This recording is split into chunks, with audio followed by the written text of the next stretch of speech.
It's kind of cool for me to come back, even though I've been here the whole time, but to come back to engineering because I was an engineer. I am an engineer. I was a chemical engineer, and I actually have my bachelor's and master's in chemical engineering from U of M. So, but I'm not an engineer anymore, or at least not practicing, just in mind, just in thought.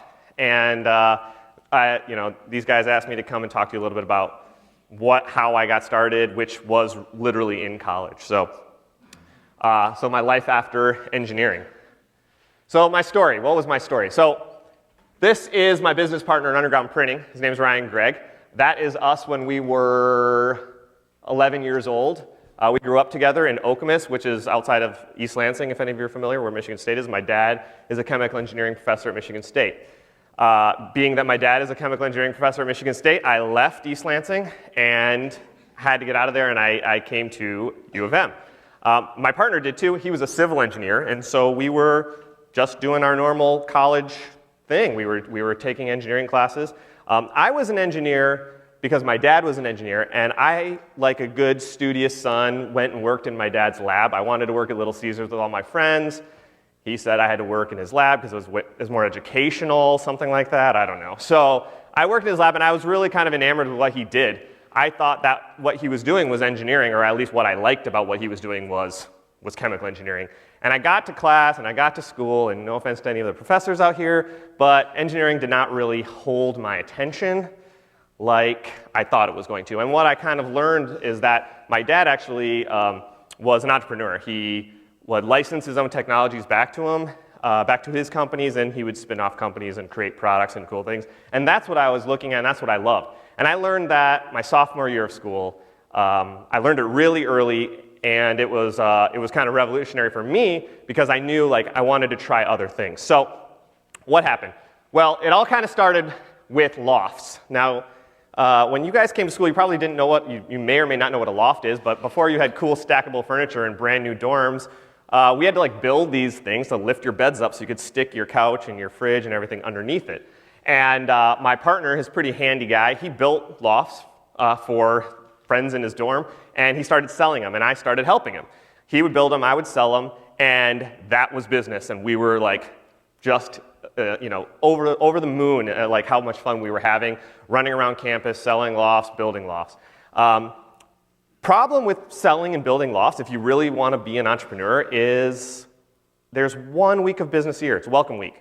And then after that, you're like, what do? You just wait till the next year welcome week. So if you want to be in business, lofts was not very exciting for 360 days a year.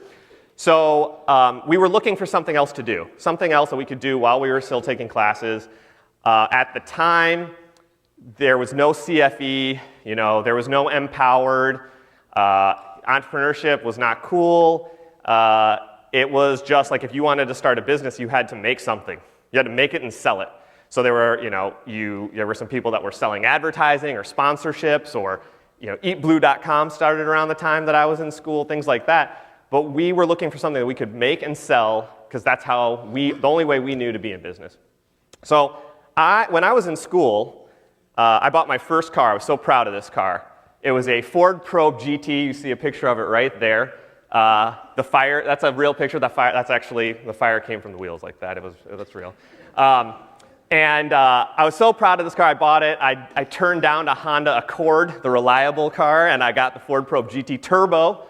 And it broke down all the time. All the time. I can never drive this thing without it breaking down. And I was driving home to Lansing, so I was driving on 23 for any of you that are familiar with Michigan highways. And my car broke down, the turbo blew up or something. And a tow truck driver picked me up, and we got to talking.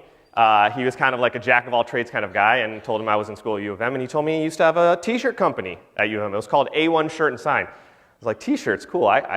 That's kind of neat. Tell me about it. And he still had his equipment in a pole barn up in Michigan, up in northern Michigan, and I was like, we could sell shirts. So I went back to my partner Ryan, and I said, what about t-shirts? We could do shirts. And he was in a fraternity, and I was in Michigan Student Assembly for a semester, and we had a lot of friends in different places and in different groups on campus, dance marathon. We're like, we could sell shirts, we could do this. So we went to the guy, and we offered him $5,000 that we borrowed from Ryan's mom, and bought his equipment. And so he's heading up north to bring his equipment down, and we're going to get started in business. We signed a lease, or we signed a letter of intent, I should say, and it was like $1,200 a month. And I called Ryan, and I was like, we can't, that's like 1 million t-shirts. How are we going to afford $1,200 a month? So I called up the guy, and I said, we can't do this. We have no place to put this equipment. I'm really sorry. Thanks for the opportunity, but we're going to have to pass. And he's like, oh, don't worry about it. I'll just put it in my garage. I have a broken down Chevy on one side. You can just throw it in the other side, and you can work there. So we said yes. So that's how we got set up. We were in some tow truck driver's garage in South Lyon. That's 20 minutes away for those of you that don't know. And we had our small little four-color press next to a broken down Chevy. He had 2 golden retrievers that got hair all over all the shirts. So around that time, if you ever got shirts from us and you were like, what's this hair? It was a golden retriever's hair. And we set up there, and it was a lot of fun. That's how we got started. Part of the printing process involves water. You have to rinse out a screen. You use basically like a hose to rinse out a screen. We used a garden hose, and it was outside. So around November, we have a major production issue. The garden hose froze.